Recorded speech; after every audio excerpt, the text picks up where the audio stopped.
Hello guys, welcome to my YouTube channel study Raksha learning classes. आप लोगों का स्वागत है हमारे यूट्यूब चैनल में। आज से हम लोग देखिए, आज से क्या हमने अवकलन का अनुप्रयोग स्टार्ट कर दिया है। मैंने फर्स्ट पार्ट बना दिया है। क्वेश्चन नंबर 10 तक आज सॉल्व कर दिया था। अब क्वेश्चन नंबर 11 से थोड़ा क्वेश्चन अलग भी है, क्योंकि इसमें फॉर्मूला बेस्ड नहीं है, कंडीशन के हिसाब से सॉल्व करना है। और क्वेश्चन नंबर 11 यहाँ से सॉल्व करेंगे, ठीक है। एक्सरसाइज 6.1 का है अवकलन का अनुप्रयोग, ठीक है। तो देखिए, ज़्यादा टाइम बर्बाद ना करते हुए सवाल को देखते हैं। एक कण वक्र, यानी कि अब आप वो भूल जाइए कि वक्र का क्षेत्रफल दिया है और आपको आयत का क्षेत्रफल दिया है वगैरह वगैरह, वर्ग का क्षेत्रफल, आयत का क्षेत्रफल वगैरह, कोई फॉर्मूला देगा आपको बनाने के लिए। इस क्वेश्चन में आपको कोई फार्मूला दिख रहा है? फार्मूला नहीं दिख रहा है। तो देखिए आप क्या करेंगे, आपको अवकलन करने के लिए पहले फार्मूला चाहिए होता था, तो आप फार्मूला से अवकलन कर लेते थे। लेकिन इन्होंने वक्र दिया है, वक्र का ही अवकलन हो जाएगा। और जो ये वाली कंडीशन है इसे बाद में फॉलो करेंगे। पहले वक्र दिया है, अगर आपको कहीं वक्र मिल जाए तो पहले वक्र का अवकलन करेंगे, ठीक है। वक्र दिया है 6y = x³ + 2, ठीक है, इतना दिया है। अब देखिएगा आप क्या करेंगे, अब किसी के सापेक्ष तो करना पड़ेगा। ऐसा नहीं है कि आपको फोर्स किया जाए, यहाँ पे y है, x किसके सापेक्ष कर दोगे? x होता तो कर देते x के सापेक्ष। तो आप किसी के भी सापेक्ष कर दें, आप कर दें t के सापेक्ष अवकलन करने पर, t के सापेक्ष अवकलन, t के सापेक्ष अवकलन, ठीक है। यहाँ पे लिख लीजिएगा t के सापेक्ष अवकलन करने पर डिफरेंशिएशन। तो देखिए गाइस, यहाँ पे लिखिए 6y = x³ + 2। तो यहाँ पे हो जाएगा 6। देखिए y है, y के लिए यहाँ पे बचेगा dy/dt, तो बचेगा ही, क्योंकि अवकलन कर रहे हैं। y का तो dy तो बचेगा ही, लेकिन t के सापेक्ष है, तो आपको समझ में ना आया करे तो जो सापेक्ष वाला पोर्शन होता है वो हमेशा नीचे ही जाता है, ठीक है। मैंने पहले ही अपने वीडियो में बताया है बहुत अच्छे से। तो देखिए y वाला पोर्शन dy/dt, ठीक है। यहाँ पे देखिए, यहाँ पे x³ का क्या हो जाएगा, x⁴n। तो देखिए यहाँ पे हो जाएगा 3x², x⁴n n x n-1 3-1, ठीक है। नहीं आता, पहले पावर को लिख लो, फिर जो दिया उसको लिख लो, पावर 6 सब्ट्रैक्ट कर दो। और देखिए x², तो आप ये मत समझिए कि यहाँ पे कुछ जिंदा नहीं बचेगा। इसमें क्या होता है अवकलन के अनुप्रयोग में, किसी का भी अवकलन करें कुछ ना कुछ तो बचता है। जैसे x का किया, x³ का किया, तो 3x², उसमें dx अपॉन जिसके सापेक्ष है वो तो बचेगा ही। और काउंटेबल नंबर में बता चुकी हूँ, 1 से लेके 100 तक उसका 0 ही होता है, ठीक है। तो कितना हो गया 6 dy/dt, देखते जाइए, यहाँ पे 3x² dx/dt, ठीक है। अब इसको काट दीजिएगा, ठीक है, यहीं पे काट देते हैं। कितना हो गया, 2 बार हुआ, ठीक है। तो कितना हो गया 2 dy/dt = x² dx/dt, ठीक है। तो देखिएगा क्या हो जाएगा, dy/dt यहीं रहने देते हैं, ये 2 को ले जाएंगे तो अपॉन में हो जाएगा, ठीक है। x²/2 dx/dt, कोई प्रॉब्लम नहीं। अब देखिए एक कंडीशन और देखिएगा, ये वाली कंडीशन आ गई भैया, ये वाला नीचे गया हो गया, ठीक है गाइस। अब देखिए इन्होंने दिया है कि देखिए x निर्देशांक y निर्देशांक 8 गुना तीव्रता में, x निर्देशांक की तुलना में y निर्देशांक 8 गुना तीव्रता में, मतलब 8 गुना ज़्यादा बदल रहा है। तो देखिए, तो क्या करेंगे, पहले लिखिएगा ये वाला लिख लीजिएगा, ये वाला आपका काम है, ठीक है। जब इतना सॉल्व हो जाए तो अगर अच्छे मार्क्स के चाहिए तो मेरा जो मैं बताती हूँ टिप्स उसे फॉलो कीजिए। इसे यहाँ से यहाँ लिख के फिर सॉल्व करिएगा। देखिए इन्होंने कहा है जबकि x निर्देशांक y निर्देशांक की तुलना में 8 गुना तीव्रता में बदल रहा है, ठीक है। तो देखिए यहाँ पे क्या है, यहाँ पे हमारा dy/dt। देखिए अब आपके लोग क्या करेंगे, अब बता रहे हैं हम। अब देखिए गाइस, अगर आपने एक भी पॉइंट मिस किया तो आपको समझ में आने वाला नहीं है, ठीक है, जो मैं बताने जा रही हूँ। इन्होंने कहा है कि वक्र उन बिंदु, जी तो ठीक है, जबकि x निर्देशांक, ठीक है, x निर्देशांक की तुलना में y निर्देशांक 8 गुना तीव्रता में बदल रहा है। हो गया, फिर से पढ़ लीजिए। देखो मैं बोर नहीं कर रही हूँ, आपको बता रही हूँ, x निर्देशांक की तुलना y निर्देशांक 8 गुना तीव्रता में बदल रहा है। तो देखिए dy/dt बराबर तो इतना निकला, ठीक है। अब इन्होंने कहा है कि x निर्देशांक की तुलना में y 8 गुना तीव्रता में बदल रहा है। x निर्देशांक की तुलना में x का क्या होगा, dx/dt, लेकिन इन्होंने कहा है कि x निर्देशांक की तुलना में y निर्देशांक 8 गुना तीव्रता में बदल रहा है। अब आप सोच रहे होगे ये वाली कंडीशन मैम समझ में नहीं आ रही, कोई बात नहीं। देखिए हमारा कोई x निर्देशांक है, ठीक है, x कोई निर्देशांक है, मान लीजिए कि ये, आप ऐसे मानिएगा, ये वाला भूल जाइए, हमने क्या सॉल्व किया, ये वाला भूल जाइए। y निर्देशांक की तुलना में x निर्देशांक 8 गुना तीव्रता में बदल रहा है। तो y का dy अपॉन dt हो गया और x निर्देशांक की तुलना में dx अपॉन dt हो गया। और क्या कहा है इन्होंने, 8 गुना तीव्रता में, तो 8 हो गया। y निर्देशांक की तुलना में x निर्देशांक 8 गुना, देखिए हो गया है ना, समझ में आया? ये वाला नहीं आया कह दो। x निर्देशांक की तुलना में y निर्देशांक 8 गुना तीव्रता में बदल रहा है, तो इसके y के इक्वल टू में ही तो होगा। देखिए dy अपॉन dt, अभी मैं फिर बता दूंगी, कोई टेंशन की बात नहीं है, बहुत इजी तरीके से बता दूंगी, ठीक है।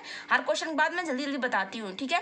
तो dy अपॉन dt बराबर क्या है, एक्स स्क्वायर बाई 2, ठीक है, इक्वल टू, यहाँ पे x लिख लीजिएगा।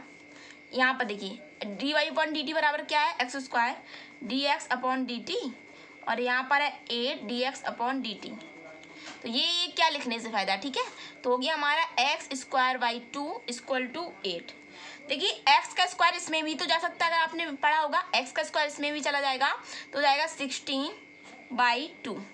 देखिए अब कुछ लोग सोच रहे होंगे ये रूल होता है, जब इस पे स्क्वायर है तो इसका स्क्वायर यहाँ पे भेज सकते हैं। तो 8 का स्क्वायर, एक मिनट सॉरी गाइस,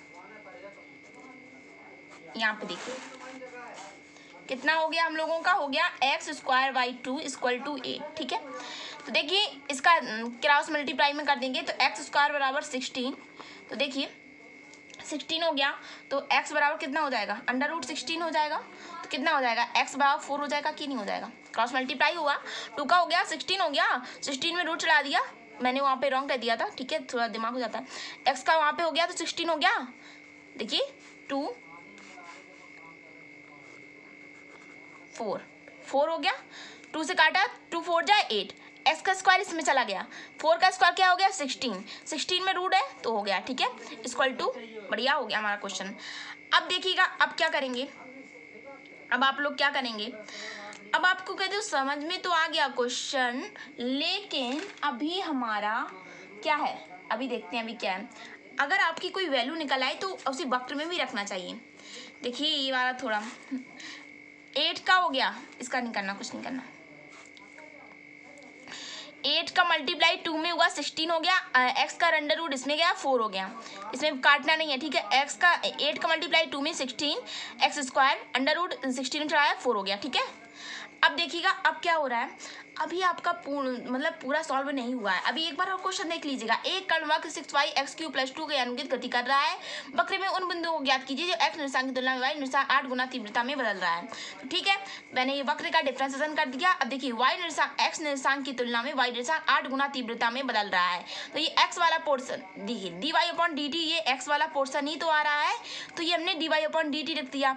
ये 8 गुना तीव्रता में तो 8 dx/dt, तो देखिए इसका हमने क्या किया, x²/2 8 dt कैंसिल हो गया। तो देखिए हमने क्या किया, 2 का मल्टीप्लाई 8 में किया तो 16 हो गया, x² x का स्क्वायर 16 में भेजा तो अंडर रूट हो गया, x बराबर 4 हो गया। इतना समझ में आया, कोई प्रॉब्लम नहीं? कमेंट सेक्शन में कमेंट करिए अगर और कोई प्रॉब्लम हो रही है। अब देखिए गाइस अब क्या है, अभी आंसर नहीं आया है, अभी आपका क्या आया है, x बराबर 4, तो x बराबर 4, अब ऐसे मत छोड़ दीजिएगा, x बराबर 4 देखिए गाइस जो वक्र दिया है इसमें रखिएगा तब आपका एग्जैक्ट वैल्यू निकल के आएगी, ठीक है।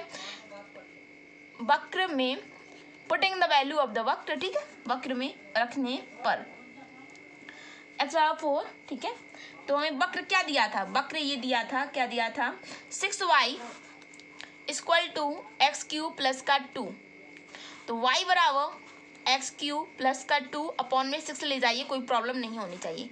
y बराबर x की जगह 4 रखिए, 4 का क्यूब + 2 = 6, ठीक है। तो कितना हो जाएगा, देखिए 4 का स्क्वायर करेंगे 16, 16 का 4 मल्टीप्लाई करेंगे 64, 64 + 2 = 6, ठीक है। y बराबर 66/6 = 11, ठीक है। तो y बराबर 11 आया। देखिए जो x का निर्देशांक आया गाइस वो 4 आया, जो y का निर्देशांक आया 11 आया। देखिए इससे ज़्यादा क्षमता नहीं है समझाने की, एक बार फिर बता दे रही हूँ। वक्र का अवकलन करेंगे और वक्र का अवकलन करके जो कंडीशन दी है उसे भी रखेंगे। हमने 8 का 2 मल्टीप्लाई किया, 16 आ गया, इसके वर्ग चढ़ाया, ये 4 आ गया, और जो x बराबर 4 आया तो उसकी वैल्यू हमने y में पुट कर, वक्र में पुट कर दी, तो वहीं y की वैल्यू निकल आई, तो हमारा जो एग्जैक्ट आंसर था वो निकल आया है। अब करेंगे क्वेश्चन नंबर 12। देखिए गाइस क्वेश्चन नंबर 12 दिया है, 12 में हवा के एक बुलबुले की त्रिज्या, हवा के एक बुलबुले की त्रिज्या 1/2 सेंटीमीटर प्रति सेकेंड की दर से बढ़ रही है, ठीक है। ये कोई बुलबुला है और इसमें 1.2 की से जो वृद्धि हो रही है, ठीक है। बुलबुले का आयतन, देखिए बुलबुले का आयतन हो या फिर गोले का आयतन, ठीक है। बुलबुला है तो गोल होगा, गोले का आयतन भी आप जानती हैं 4/3 पाई आर क्यू वाला होता है, ठीक है। अब देखिए बढ़ रहा है तो त्रिज्या 1 सेंटीमीटर है। बहुत इजी क्वेश्चन है, अभी सॉल्व करके दिखाते हैं। देखिए मैंने यहाँ पे क्वेश्चन पुट कर लिया है। अब देखिए गाइस, इन्होंने कहा है कि हवा जो है, हवा की बुलबुले की त्रिज्या, हवा का कोई बुलबुला है, ठीक है। कोई आप देखिए, हमने तो बहुत किया है छोटे में कि कोई ग्लास ले लेते, उसमें साबुन या शैम्पू वगैरह डाल दीजिए, उससे बबल उठाइए तो बबल बहुत बड़े बड़े फूलते हैं, ठीक है। वही वाला मान लीजिएगा, हवा का कोई बुलबुले का त्रिज्या में 1.2 सेंटीमीटर प्रति सेकेंड से वृद्धि हो रही है, यानी कि बढ़ रहा है। बुलबुले का आयतन, देखिए बुलबुला तो गोल होगा, तो गोल होगा तो यहाँ पे आयतन है तो गोले का आयतन भी लग जाएगा। तो किस दर से बढ़ रहा है, तो हमें इसकी प्रोग्रेस बतानी है। तो देखिएगा, देखिए हवा हो या देखिए गोला, हवे की बुलबुला है तो बुलबुला तो गोल होगा ही, तो यहाँ पे गोले का आयतन लगेगा, ठीक है। तो देखिए यहाँ पे दिया है त्रिज्या 1 देखिए हमने आपको बताया कि सेंटीमीटर प्रति सेकेंड की दर से कह दिया जाए और तो वो dr/dt कुछ मानते हैं, ठीक है। तो देखिए त्रिज्या है तो r हो गया ऊपर, लेकिन किसके सापेक्ष, तो हम मान लेंगे t के सापेक्ष। तो देखिए हमने आपसे कहा कि सेंटीमीटर प्रति सेकेंड हो, उसे dr/dt, यहाँ पे त्रिज्या है तो dr/dt मान लीजिएगा। अगर यहाँ पे कह देते कि त्रिज्या, ऐसे यहाँ पे कोई भी चीज़ दे देते और सेंटीमीटर अगर प्रति सेकेंड कह दिया जाए, वो dr/dt ही माना जाएगा। देखिए यहाँ त्रिज्या, इसलिए हम dr मान रहे हैं और t के सापेक्ष कर रहे हैं, ठीक है। dr/dt बराबर सेंटीमीटर प्रति सेकेंड बड़ा हमेशा अवकलन में माना जाएगा, अवकलन हो चुका हो जैसे, ठीक है। 1.2 सेंटीमीटर प्रति सेकेंड। देखिए बुलबुले का आयतन, तो देखिएगा बुलबुले का आयतन भी लगा देते हैं। देखिए एक चीज़ और देखिए, बुलबुले का आयतन किस दर से बढ़ रहा है, ठीक है। ये वाली बात तो हो गई। देखिए इन्होंने कहा है इसकी त्रिज्या 1 सेंटीमीटर है, मैंने यहाँ पे लिख नहीं पाया, त्रिज्या इसमें 1 सेंटीमीटर है। आर हमारी देखिए सेंटीमीटर है, इसलिए आर हमारी 1 सेंटीमीटर। अब देखिए जो थोड़ा कमजोर है पढ़ने के लिए उनके बता रहे हैं, सेंटीमीटर प्रति सेकेंड हमेशा, देखिए त्रिज्या है तो इसलिए डी आर माना, टी के सापेक्ष कर दिया तो dr/dt। लेकिन ये ऐसा ही आता है, यहाँ पे अगर कुछ भी दे दिया जाता, घन का आयतन 1/2 सेंटीमीटर प्रति सेकेंड है, तो घन यहाँ पे आप कुछ भी मानिए, dv/dt मानिए, लेकिन अपॉन में ही मानना पड़ेगा। देखिए त्रिज्या 1 सेंटीमीटर है तो इसे मत मान लीजिए dr/dt, क्योंकि सेंटीमीटर अकेले है, सेंटीमीटर प्रति सेकंड की बात कर रहे हैं। त्रिज्या बराबर r। बुलबुले का आयतन का सूत्र लगाइए। देखिए गोले का आयतन को पता है, लेकिन अच्छा बनाने के लिए बुलबुले का आयतन ही लिखेंगे।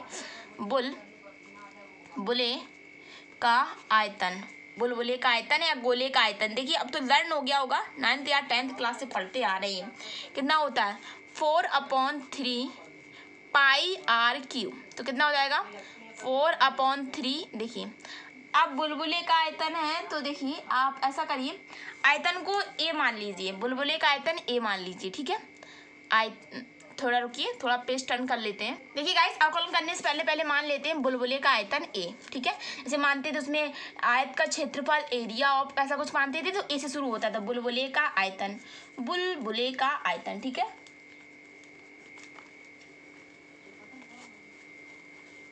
कितना हो गया ए हो गया, ठीक है। और बोलिए आयतन का ए क्यू लिख लीजिए, ए लिख लीजिए, ठीक है। तो देखिए ए के सापेक्ष करेंगे तो देखिए गोले का आयतन का तो फॉर्मूला लगेगा, तो यहाँ पे लिखिए बुलबुले के आयतन का फॉर्मूला, बुलबुले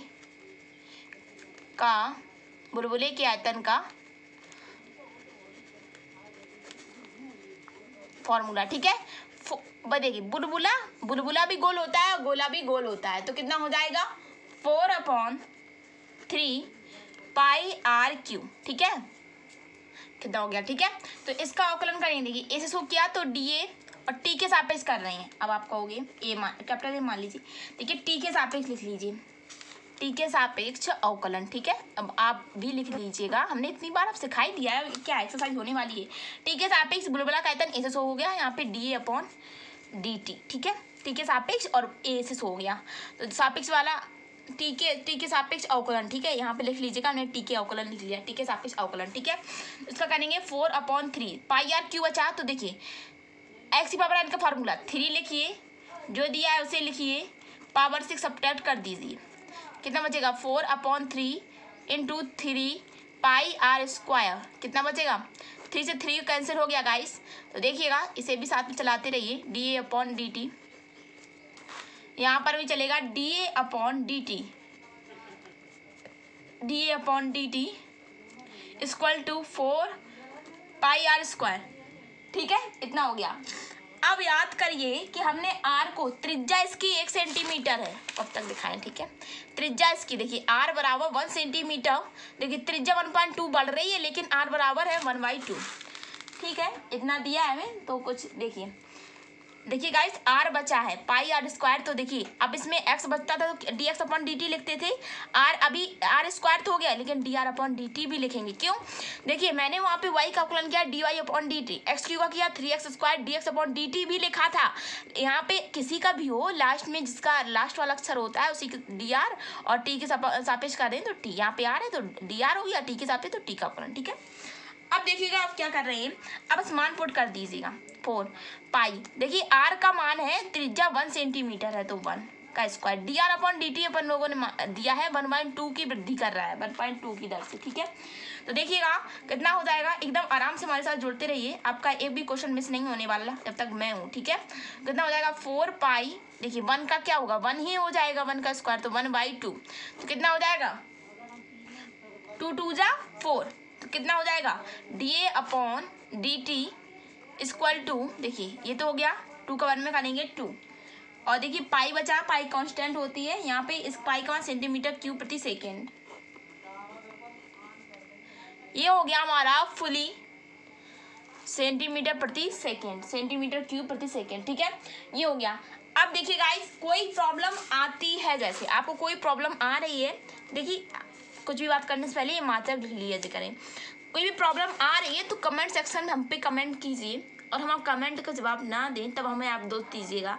बिना ऐसे दोस्त मत दीजिएगा कि हमें समझ में नहीं आ रहा है, बिना प्रयास के कुछ नहीं। गांधी जी कह गए हैं कि परिश्रम सफलता की चाबी है, लेकिन आज के, हाँ परिश्रम तो लगता ही है, परिश्रम प्लस रिवीजन सफलता की चाबी है। ठीक है, ठीक है, तो अपने आप को जांचें और अपने आप की योग्यता को छुपाए ना रखें, और बराबर निरंतर प्रयास करते रहें और सफलता आपको मिल जाएगी। ठीक है, तो देखिए अब करेंगे क्वेश्चन नंबर 13। क्वेश्चन नंबर 13 हम लोगों ने नोट कर लिया है, एक गुब्बारा जो सदैव गोलाकार रहता है। अब देखिएगा कुछ लोगों को प्रॉब्लम होगी कि सापेक्ष आयतन ज्ञात कीजिए, यानी कि मान लीजिएगा एक गुब्बारा सदैव गोलाकार रहता है और परिवर्तनशील व्यास है जो 3/2 2x + 1 x के सापेक्ष आयतन ज्ञात कीजिए। तो देखिएगा अब होता है क्या, अब आयतन पूछा है, प्रॉब्लम ये है ना गोला दिया है ना हमें वृत्तपृष्ठ दिया है, क्या किसका करें भाई, ना वक्र दिया है। तो देखिएगा एक गुब्बारा, गुब्बारा कैसा होता है, गुब्बारा कैसा होता है, गुब्बारा देखिए गुब्बारा हमेशा गोल होता है, और गोला कैसा होता है, गोल होता है। तो देखिए बेलन और देखिए दोनों गोल गोल है ना, तो इसलिए क्या होगा गोले का आयतन। ठीक है, इसमें भी गोले का आयतन का फॉर्मूला लगेगा। और देखिए गोले का आयतन जो होता है उसे, इसमें क्या है, गुब्बारा इस तरह गोलाकार रहता है, इसका व्यास देखिए, व्यास हमें दिया है, व्यास को d से शो करते हैं 3/2 2x + 1। देखिए जो व्यास होता है, व्यास का फॉर्मूला होता है d = 2r। ठीक है, तो r बराबर क्या हो जाएगा गाइस, d/2 हो ही जाएगा। ये देखिएगा याद करने वाली, देखिए इंपॉर्टेंट थिंग्स मत भूलिएगा, जो इम्पोर्टेंट आपकी एकदम आपका व्यास, व्यास अब क्या है, व्यास तो बहुत छोटी क्लास में पढ़ा है, 6 से क्या 4th स्टैंडर्ड से ही पढ़ने लगे थे। ठीक है, अब इसके बारे में थोड़ा बताएंगे, बेइज्जती थोड़ी करवानी है। देखिए और गुब्बारे का आयतन सदा गोलाकार रहता है, आयतन तो देखिए गुब्बारे का आयतन कुछ मान लेते हैं। ठीक है, जिससे हमें अवकलन करने में, डिफरेंशिएशन करने में सावधानी हो। गुब्बारे का आयतन v से शो करते हैं, वॉल्यूम। ठीक है, गुब्बारे का आयतन v, और जो व्यास है वो हमने लिख लिया है। तो ये गुब्बारे का आयतन का फॉर्मूला होता है गाइस, वो होता है 4, गोले का आयतन 4/3 πr3। गुब्बारा गोल है और गोला भी गोल है। ठीक है, 4/3 πr3। तो देखिए r बराबर क्या हो जाएगा, d/2। देखिए तो r हमारा है, देखिए तो r कितना है हमारा, 3/2 है, 3/2 r है हमारा 3/2 2x + 1 d। ठीक है, ये हो गया हमारा d। अब आपको कैसे बताएं, एक मिनट, ये मत भूल जाइए, ठीक है। अब व्यास हमारा ये है 3/2 2x + 1, फॉर्मूला बन गया d बराबर व्यास बराबर dr, r बराबर d/2। तो देखिए d से शो करते हैं ना व्यास को, तो कितना हो गया 3/2 2x + 1, ठीक है। अब देखिए, ठीक है, /2 है इसमें, देखिए d तो हो गया व्यास, और देखिए व्यास में ये दिया है, अपॉन में 2 है, तो कितना हो गया r बराबर 3/4 2x + 1। देखिए गाइस d से करते हैं व्यास को शो, और r बराबर d/2 हो गया, तो जा देखिए तो कितना हो गया 3/2 2x + 1 तो दिया था पहले से, लेकिन अपॉन में भी 2 है तो 2 का मल्टीप्लाई हो गया, कुल मिला के r आ गया, ठीक है। और गोले का आयतन का फॉर्मूला क्या होता है, v बराबर 4/3 पाई r3। r की वैल्यू क्या आ गई ये, तो r की जगह पे क्या रखेंगे 3/4 2x + 1, 3/4 2x + 1, और इसमें q चढ़ा है तो q। आप सोच रहे होंगे मैम क्या कर रही हैं हम लोग, डिफरेंशिएशन नहीं कर रहे हैं। देखिए गाइस डिफरेंशिएशन मत कीजिए, तब तक सॉल्व हो रहा है तो करते रहिए। कितना हो गया 4/3 पाई 3/4 2x + 1, ठीक है। यहाँ पे नोट करने की कोई प्रॉब्लम है नहीं है। 4/3 पाई 3/4 2x + 1 का q, ठीक है। अब देखिए अब Q है तो सबका ही तो Q है, ऐसा नहीं है तो इतना अकेले का Q है, सारा का Q है, सारा हीरो मत समझ बैठना, ठीक है। सारे मतलब जितना टोटली है उसका, मतलब जितना है उसका पूरे का है ना, ये नहीं है कि इसका 2x + 1 का है। तो देखिए 3 का Q होता है 27, 3 का 9 होती है 27, 4 का 2 बार करेंगे 16, 16 का 4 बार करेंगे 64, और हो जाएगा यहाँ पे 2x + 1। इसका Q ही रहने दो, ठीक है, हमने इसका काट दिया, इसका Q ही रहने दिया, तो कितना हो गया, इसका इससे कट कीजिए, इससे इसका कट कीजिए, तो कितना हो जाएगा यहाँ पे आपका हो जाएगा, कितना हो जाएगा यहाँ पे जाएगा 9π/16, ठीक है। ये हो गया, देखिए 4 का किया, 4 एकम 4 4 का 16 में मल्टीप्लाई करेंगे 16, 3 × 27 9π, ठीक है। यहाँ पे कितना हो गया 2x + 1 की पावर q। x है तो x के सापेक्ष अवकलन करेंगे, अब x के सापेक्ष अवकलन, x के सापेक्ष अवकलन कितना हो जाएगा dv/dx, ठीक है। यहाँ पे कितना है 9π = 16 2x + 1 का q। देखिए 9π/16 तो भैया ये लिखा ही रहेगा, क्योंकि मल्टीप्लाई में अलग से होता, जीरो कर देते, पाई बचता, वो अलग बात है। अब x की पावर n, तो पहले जो पावर को लिखिए, जो दिया है उसे लिखिए, पावर से सब्ट्रैक्ट कीजिए। अभी 2x + 1 का भी तो करेंगे, सिखाया तो है आपको अच्छे से, तो कितना हो जाएगा भाई 2x + 1 भी तो बचेगा। देखिए एक बार इसका किया x पावर n से nx n - का 1, अब लेकिन 2x + 1 भी तो बचा ना। अब देखिए अब नहीं आ रहा तो हम क्या कर सकते हैं, 2 बार वीडियो देख लीजिएगा, इससे ज़्यादा क्या। 2x + 1 का स्क्वायर, स्क्वायर यहाँ पे बचा आपका 2x +, देखिए 2x का, देखिए 1 का तो हो गया 0, और x के सापेक्ष x का हो गया 1, तो कितना हो गया 2 बचा, यहाँ पे बचा 9π/16 3 2x + 1 का स्क्वायर × 2, इतना आ गया। अब यहाँ पे क्या हो गया 9π/16, 3 का 2 में मल्टीप्लाई कर दीजिए, यहाँ पे देखिए इक्वल टू कहाँ, 3 के 2 में मल्टीप्लाई कर दीजिए 6, 2x + 1 का स्क्वायर, इतना हो गया। अब देखिएगा, रुकिए ऐसा मल्टीप्लाई मत करिए, ऐसा हमने मल्टीप्लाई किया है वैसा मत करिए। देखिए यहाँ पे मल्टीप्लाई है, 3 का 9 में करिएगा, कितना हो जाएगा 27π/16, यहाँ पे हो जाएगा 2x 1 का स्क्वायर = 2। अब 2 से कैंसिल करिएगा, 16 को कितनी बार कैंसिल होगा 8 बार, होगा कि नहीं, 2 × 16, ठीक है। 27π 2x + 1 का स्क्वायर / 8, ठीक है, हो गया ना, आ गया ना आंसर एकदम बेहतरीन तरीके से। व्यास का फॉर्मूला d बराबर 2r, तो r बराबर d/2, तो दी दिया है 3/2 2x + 1 का 2x + 1, तो हमने रख दिया 3/2 2x + 1 / 2, तो 3/2 2x + 1, ठीक है। ये आयतन का फॉर्मूला लगाया, बिना अवकलन की हमने पहले सूत्र रख दिया, फिर बाद में जब हमारा सॉल्व हो गया फिर हमने उसका अवकलन किया, जब हमने अवकलन किया तो हमने करेक्ट आंसर पा लिया। अब करेंगे क्वेश्चन नंबर 14।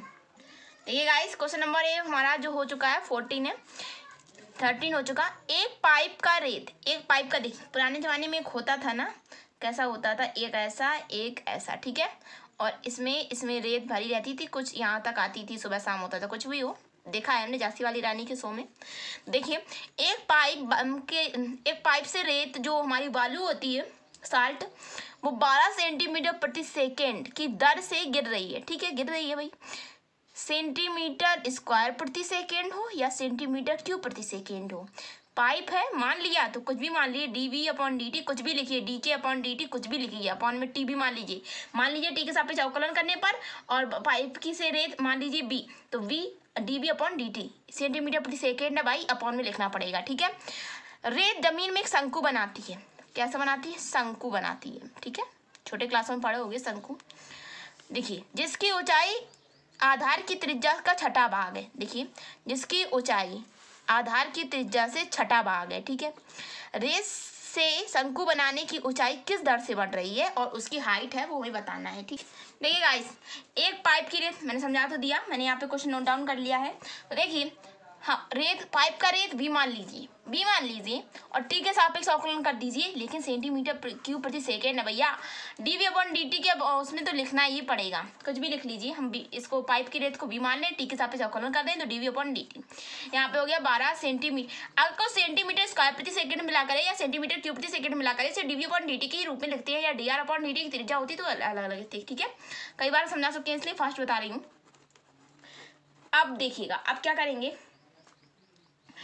तो अब आप कुछ नहीं करेंगे। देखिए गिर रही है, ठीक है। अब यहाँ पे देखिए जिसकी ऊंचाई सदैव आधार की त्रिज्या से, देखिए जिसकी ऊंचाई आधार की त्रिज्या से छठा भाग है। देखिए जिसकी ऊंचाई, ठीक है, आधार की त्रिज्या से, ये त्रिज्या है, इसका छठा भाग है। क्वेश्चन में क्या है? जिसकी ऊंचाई आधार की त्रिज्या से छठा भाग है। समझ में आया? नहीं आया? जिसकी ऊंचाई आधार की त्रिज्या छठा भाग है। ठीक है, तो h बराबर क्या हो गया? ठीक है, जिसकी ऊंचाई आधार की त्रिज्या से छठा भाग है। ठीक है, ये हो गया। अब बताओ शंकु का आयतन किसे किसे पता है? हाथ उठाओ। ठीक है, शंकु का आयतन वही फॉर्मूला बताइए, कमेंट सेक्शन में कमेंट करिए, थोड़ा बहुत अपने हाथ को भी तकलीफ दीजिए।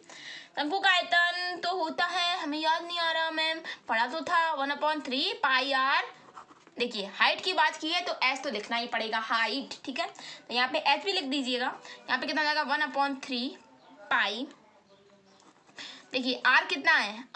6x। तो देखिए अभी अवकलन मत करिए। ठीक है, मेरी विनम्र आपसे, विनम्र क्या, हम्बल रिक्वेस्ट है आपसे कि प्लीज अभी अवकलन मत करिएगा, जहां तक सॉल्व हो रहा है इसको करिएगा, बाद में करेंगे। ठीक है, तो कितना हो गया? आर की जगह पे दिया है हम लोगों को 6x।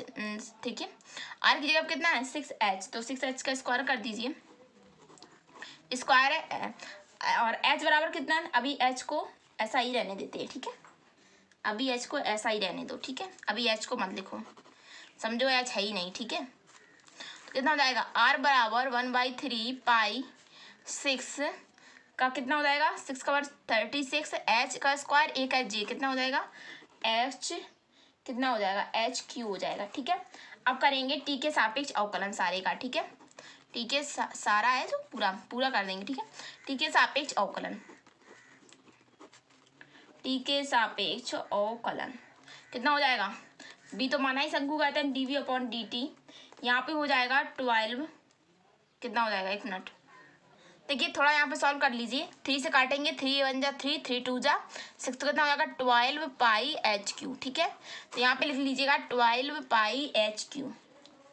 ठीक है, इसका अवकलन करेंगे, कितना हो जाएगा? 12 पाई 3h² x के सापेक्ष dx/dt, t के सापेक्ष। ठीक है, कितना हो गया? यहाँ पे dv/dt कितना माना है? 12। देखिए ये यहाँ पे 12, यहाँ पे 12 पाई, ठीक है, 3 h का कितना है? h हमारा 16।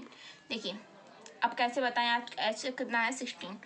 तो देखिए h हमारा 16 कैसे है? h जगह पे रख दीजिए ये वाला पोर्शन। ठीक है, h तो दिया, हम 16 रख रहे हैं। ठीक है, π/6। ठीक है, π/6 रख दें। एक मिनट जी। देखिए गाइस, अब यहाँ पे कुछ मत समझिए, हाइट दी है हमें h बराबर 4, ठीक है, हाइट दी है h बराबर 4, तो h की जगह पे रखिए 4, h पे स्क्वायर है तो स्क्वायर चढ़ा दीजिए, ठीक है। तभी हमने 16 लिख रहे थे, पर हमने सोचा एकदम से नज़र यहाँ पे गई, ठीक है। तो 12/3 इंटू अब हो गया 16, ठीक है। तो इतना हो गया, कितना हो गया, इतना हो गया। अब देखिए अब क्या करेंगे, अब आप सबको सॉल्व कीजिए, यहाँ कितना हो जाएगा, अब इसका मल्टीप्लाई कर लीजिए।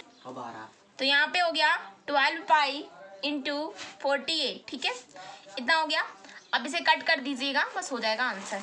तो यहाँ पे जब इसे सॉल्व करेंगे तो आ जाएगा आपका पाई बराबर देखिए कर देते हैं, 12 से 12 कैंसिल, यहाँ पे बचा 1, तो हो गया कितना हो गया 1 बराबर 48 पाई, तो ठीक है, इतना हो गया। तो इतना हो गया, तो आप ऐसे भी तो लिख सकते हैं इसको 1/48, ठीक है, पाई, ये हो गया हमारा। अब आई होप आपको हमारा वीडियो अच्छा लगा हो। देखिए इतनी गर्मी पड़ रही है, इतना मेहनत कर रहे हैं, तो प्लीज़ लाइक का बटन और सब्सक्राइब का बटन तो दबा दीजिएगा, ऐसे मत जाइएगा, और बेल आइकन को भी प्रेस कर दीजिएगा, जिससे हमारा नोटिफिकेशन आपके पास जा सके और आपकी इंटर की लेटेस्ट तैयारी कर सको। जो भी कोई प्रॉब्लम आती है हमें प्रॉब्लम बताइए, हम आप उसका सॉल्यूशन करने की जितनी कोशिश हो सकेगी उतनी कोशिश करेंगे, ठीक है। तब तक के लिए बाय, जय हिंद, जय भारत।